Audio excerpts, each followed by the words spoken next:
January 2019, Cotabato City became the center of a heated legal battle following a plebiscite that ratified the Banc Organic Law, also known as Republic Act 11,054. This law paved the way for the creation of the Banc Autonomous Region in Muslim Mindanao, or BARMM. Residents Amil P. Sula, Gasparasi, and Hussein Malig, along with Cotabato City Mayor Francis Cynthia Gianni Siati, questioned the conduct and results of the plebiscite. They argued that the vote was held beyond the legal timeframe, the ballot question was misleading, and the process was tainted by fraud and intimidation.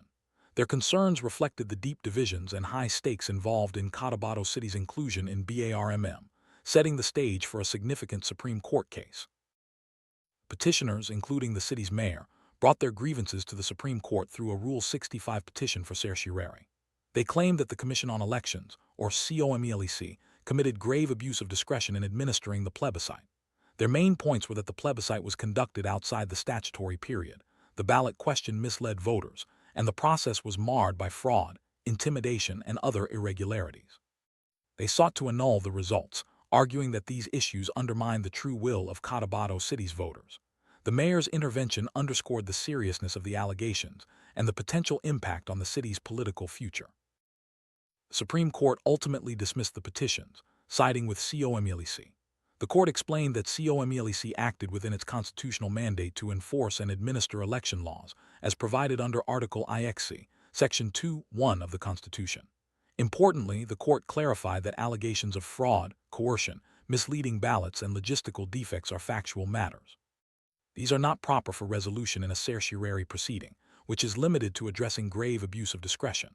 The court also emphasized that statutory timelines for plebiscites may be flexibly applied to ensure that elections are free, orderly, honest, and credible.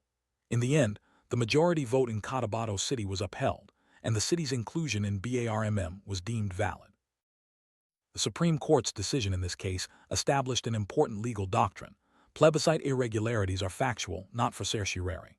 This means that issues like fraud, coercion, or misleading ballots must be proven through proper factual proceedings, not through a certiorari petition, which only addresses grave abuse of discretion. The ruling reinforces the principle that the Supreme Court's power of judicial review is not meant to resolve factual disputes arising from elections, but rather to ensure that constitutional and legal boundaries are respected. This doctrine will guide future election-related cases and underscores the importance of following the correct legal processes when challenging election results.